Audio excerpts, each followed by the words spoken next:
عزیزان گرامی وقار، آج اعلان کے مطابق شہادت امام حسین رضی اللہ تعالیٰ عنہ اور ان کے رفقائے گرامی کے بیانات شروع کیے جائیں گے۔ یقیناً عالم اسلام کے لیے ایک بہت بڑا عظیم سانحہ تھا۔ رسول گرامی وقار صلی اللہ تعالیٰ علیہ وسلم کے وہ نواسے جن کی شہادت پوری دنیا کو ہلا کر رکھ دیتی ہے۔ 14 صدیاں گزر جانے کے بعد اب بھی وہ غم ہلکا نہیں ہوتا۔ جب جب ہم سنتے ہیں تو آنکھیں بہہ پڑتی ہیں، جسم میں جھرجھریاں آ جاتی ہیں، مگر وہ خونی منظر اس آسمان نے دیکھا اور اس زمین کے اوپر کیا گیا۔ کربلا کے واقعات سنانے کا مطلب صرف یہ نہیں ہوتا کہ رو دھو کر کے لوگ غم ہلکا کر لیں، بلکہ کربلا کا ایک عظیم میسیج یہ ہوتا ہے کہ ہم ہر سال تجدید ایمان کرتے ہیں، ایمان کو پھر سے جلا بخشنے کے لیے بیانات سنتے ہیں تاکہ ہمارے جذبے پھر سے جوان ہو جائیں۔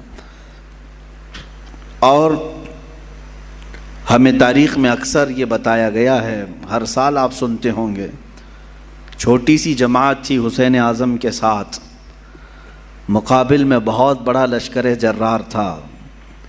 اگرچہ بظاہر امام حسین اور رضی اللہ تعالیٰ عنہ اور ان کے رفقا کو مصائب اور مشقتوں کا سامنا اٹھانا پڑا اور بہت ساری تکلیفیں جھیلنی پڑیں، لیکن زمانہ گزرتے گزرتے یہ میسیج سب کو عام ہو گیا کہ حقیقت میں جیت حسین کی ہی تھی۔ کسی کا میدان میں قتل ہو جانا یہ ہار اور شکست کی علامت نہیں ہے۔ ایسا ضروری نہیں ہے کہ قتل ہو جانے والا، کٹ جانے والا ہار جاتا ہے، شکست کھا جاتا ہے، ایسا نہیں۔ اکثر ایسا بھی ہوا ہے کہ اپنے جسم کے ٹکڑے کر جانے والا بعد میں پھر اپنی ہمیشہ کی ایک سلطنت قائم کر جاتا ہے، حکومتیں قائم کر جاتا ہے۔ اکثر ہم نے دیکھا ہے کہ جنہوں نے قربانیاں دی ہیں، قربانیوں کے بعد پھر ایک نیا دور آیا ہے اور لوگوں کو آزادی کی سانس ملی ہے۔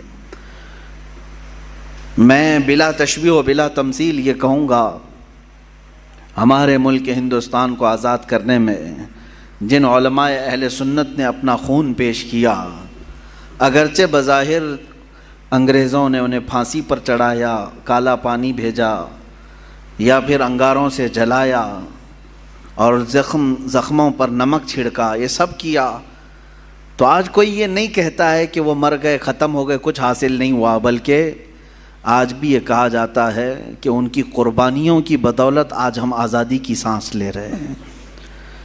کسی کی قربانیاں رنگ لاتی ہیں، اسی لیے شاعر نے کہا تھا قتل حسین اصل میں مرگ یزید ہے، یعنی اصل میں یہ موت یزید کی ہے۔ اسلام زندہ ہوتا ہے ہر کربلا کے بعد۔ عزیزان گرامی وقار، رسول پاک صلی اللہ تعالیٰ علیہ وسلم کے اہل بیت اطہار کے بیان سے میں آگے شروع کرتا ہوں۔ کربلا کے مختصر واقعات آپ کے سامنے عرض کروں، تفصیلاً آپ سنتے آئے ہیں، مگر اب میں اپنا مزاج یہ بدلنا چاہتا ہوں کہ ہم اب تک ان واقعات کو سن کر بہت روئے ہیں، اب رلانے کا وقت بھی آنا چاہیے۔ روئے بہت ہیں، ظالموں کی ظلم کو سنتے رہے اور مظلوموں کی آہ و بکا کو دیکھتے ہوئے ہم رو تو لیے، لیکن اب جذبہ ایسا جوان ہونا چاہیے کہ ظالموں کو رونے پر ہم بھی تو مجبور کریں کہ اب تمہارے بھی رونے کا وقت آ جائے۔ یہ اہل بیت اطہار حضور اکرم صلی اللہ تعالیٰ علیہ وسلم کے اس عظیم گھرانے کو کہتے ہیں جن کی پاکی اور صفائی قرآن نے خود بیان کی۔ قرآن خود کہتا ہے انما یرید اللہ لیذھب عنکم الرجس اہل البیت ویطہرکم تطہیرا۔ اللہ تعالیٰ تمہارے گھر سے ہر طرح کی ناپاکی کو دور کرنا چاہتا ہے۔ کس کے گھر سے؟ رسول پاک صلی اللہ علیہ وسلم کے، اور آپ کی اہل بیت کو خوب صاف ستھرا کرنا چاہتا ہے، اور کیا بھی اس نے۔ اللہ تعالیٰ نے حضور اکرم صلی اللہ تعالیٰ علیہ وسلم کے گھر میں جو افراد عطا کیے وہ دنیا کے سب سے عظیم لوگ ہیں۔ حضور اکرم صلی اللہ علیہ وسلم کی جتنی بیویاں ہیں ازواج مطہرات وہ تمام مومنوں کی مائیں ہیں، امہات المومنین ہیں، سب سے عظیم مائیں ہیں۔ رسول پاک صلی اللہ علیہ وسلم کے جتنے بیٹیاں ہیں وہ سب سے عظیم بیٹیاں ہیں حضور اکرم صلی اللہ علیہ وسلم کی، اور ان کی عزت اللہ کے نزدیک بہت بلند ہے۔ اسی طرح حضور اکرم صلی اللہ علیہ وسلم کے خاندان کو جو شرف حاصل ہے وہ دنیا کے سارے خاندانوں میں سب سے افضل خاندان میرے آقا صلی اللہ علیہ وسلم کا ہے۔ آج بھی میرے عزیزو، آج بھی سارے نسب ختم کر دیے جائیں گے سوائے رسول اللہ کے خاندان کے۔ سادات جو ہوں گے، آج بھی جو سید ہوں گے میرے آقا صلی اللہ علیہ وسلم کی نسل سے، ان کا احترام ہم پر واجب ہے، ان کی تعظیم و تکریم ہم پر واجب ہے، اس لیے کہ رسول پاک صلی اللہ تعالیٰ علیہ وسلم کے گھر سے جو ان کی نسبت ہے یہ نسبت ہی ہمارے لیے بہت بلند ہے۔ قرآن پاک کی آیت ہے قُلْ لَا أَسْأَلُكُمْ عَلَيْهِ أَجْرًا إِلَّا الْمَوَدَّةَ فِي الْقُرْبَى، اے محبوب آپ فرما دیں اپنے غلاموں سے کہ میں تم سے کوئی اجرت نہیں مانگتا۔ رسول پاک صلی اللہ علیہ وسلم نے ہم سے کوئی معاوضہ مانگا ہے؟ حضور اکرم صلی اللہ علیہ وسلم کی بدولت ہمیں ساری نعمتیں ملی ہیں، ان کے صدقے میں سب کچھ ملا ہے، بدلے میں حضور نے کچھ مانگا ہم سے؟ قرآن خود یہ کہہ رہا ہے کہ اے رسول آپ فرما دیں کہ میں تم سے کوئی چیز نہیں مانگتا، بدلے میں کوئی چیز نہیں طلب کرتا، مگر اتنا کہ تم میرے اہل بیت سے محبت کرو۔ الا المودۃ فی القربى، رشتہ داروں سے، حضور اکرم صلی اللہ علیہ وسلم کے گھر والوں سے محبت کرنا، اس کو تو رسول کریم صلی اللہ تعالیٰ علیہ وسلم نے بھی اظہار فرمایا۔ ایک حدیث ملتی ہے من مات علی حب آل محمد مات شہیدا، جو حضور کی آل کی محبت میں، حضور کے گھر والوں کی محبت میں انتقال کر گیا دنیا میں، اسے شہادت کا مقام عطا کیا جاتا ہے۔ اہل بیت کی محبت شہادت کے مقام کو پہنچاتی ہے۔ عزیزان گرامی، رسول پاک صلی اللہ علیہ وسلم کی اہل بیت میں کون ہیں؟ مفسرین نے الگ الگ رائے اگرچہ رکھی ہیں، لیکن زیادہ طور پر مشہور حضور اکرم صلی اللہ تعالیٰ علیہ وسلم کے اہل بیت میں آپ کی بیٹیاں، آپ کی ازواج مطہرات، یہ سب اہل بیت میں ہیں۔ ان میں سے بھی اخص جو خاص اہل بیت ہیں وہ سیدہ کائنات فاطمۃ الزہرا رضی اللہ تعالیٰ عنہا، مولا علی کرم اللہ وجہہ الکریم، اور آپ کی اولاد حسنین کریمین رضوان اللہ تعالیٰ علیہم اجمعین، یہ سب اہل بیت میں سے ہیں۔ بلکہ ان کی اولاد جو بھی قیامت تک ہوگی وہ رسول پاک صلی اللہ علیہ وسلم کی اہل بیت میں سے ہوں گے۔ نبی کونین صلی اللہ تعالیٰ علیہ وسلم کی اہل بیت، ان کی عزت، ان کا احترام ہمارے لیے ضروری قرار دیا گیا، اور جو حضور کی آل سے بغض رکھتا ہے، ہلکی عداوت بھی رکھتا ہے، دشمنی رکھتا ہے، اس کا خاتمہ برا ہوگا۔ الا ان مثل اہل بیتی کمثل سفینۃ نوح من رکبها نجا ومن تخلف عنها ہلک۔ رسول پاک صلی اللہ علیہ وسلم ارشاد فرماتے ہیں آگاہ ہو جاؤ، میرے اہل بیت کی مثال نوح علیہ السلام کی کشتی کی طرح ہے۔ نوح علیہ السلام کے زمانے میں سیلاب آیا، طوفان آیا، اور اس وقت اگر کوئی نجات پایا تھا تو کون؟ صرف نوح علیہ السلام کی کشتی میں جو سوار ہوا، باقی سب ہلاک ہو گئے۔ پوری دنیا میں یہ پانی بھرا تھا، سب ہلاک و برباد ہوئے، سوائے اس کشتی کے سواروں کے کوئی نہیں بچا۔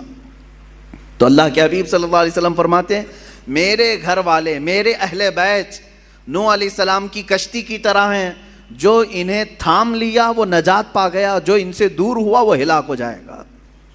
اہل بیت سے جو نفرت کیا یا ان سے دوری اختیار کیا وہ ہلاک ہو جائے گا۔ عزیزان گرامی وقار، یقیناً اہل بیت ہمارے لیے سر کا تاج ہیں، لیکن ساتھ میں ہمیں رسول پاک صلی اللہ علیہ وسلم نے اپنے صحابہ کی محبت بھی سکھائی ہے۔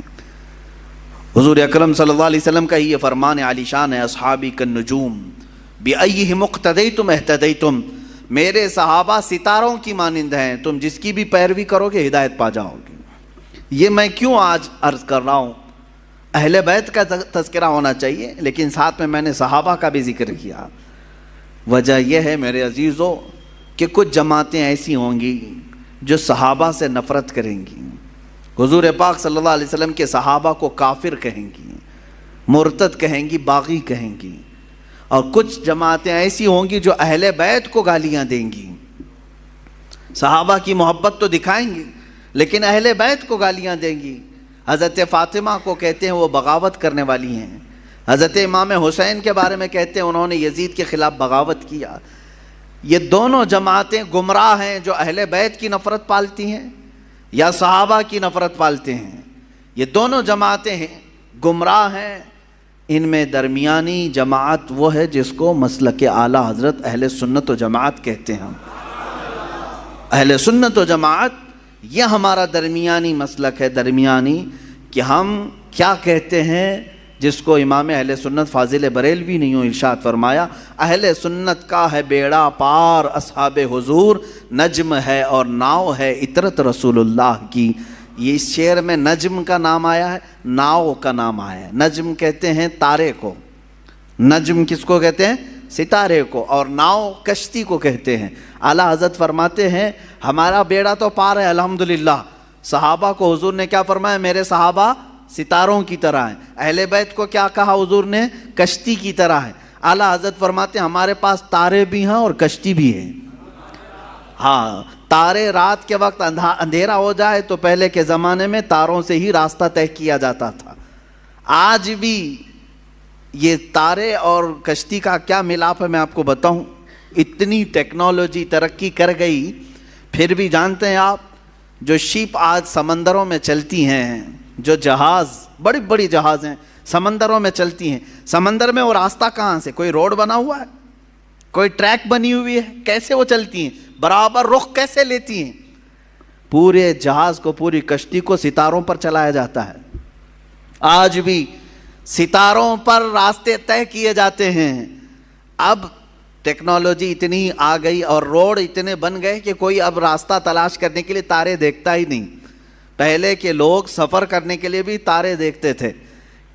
ہر تارے کا ایک سمت ہوتا تھا، اس طرف یمن ہے، اس طرف شام ہے، اس طرف عراق ہے، وہ راستے اسی طرح سے طے کرتے تھے۔ اس لیے یہ دو چیزوں کا ملاپ بیان کیا گیا۔ سمندر میں اگر کشتی ہے تو تاروں سے اپنا راستہ طے کرتی ہے۔ میرے عزیزو، ہم یہ کہتے ہیں کہ صرف تارے دیکھ کر کے چلیں اور سمندر میں چلنا چاہے تو بھی ممکن نہیں ہے، اور صرف کشتی پر بیٹھ جائیں تارے نہ دیکھیں تو بھی ممکن نہیں ہے۔ اسی لیے اعلیٰ حضرت نے فرمایا اہل سنت کا ہے بیڑا پار اصحاب حضور، نجم ہے اور ناؤ ہے اطرت رسول اللہ کی۔ اللہ کے رسول کی عطا کردہ دونوں نعمتیں ہمارے پاس ہیں۔ ہم صحابہ کی بھی عزت کرتے ہیں اور اہل بیت اطہار کی بھی عزت کرتے ہیں۔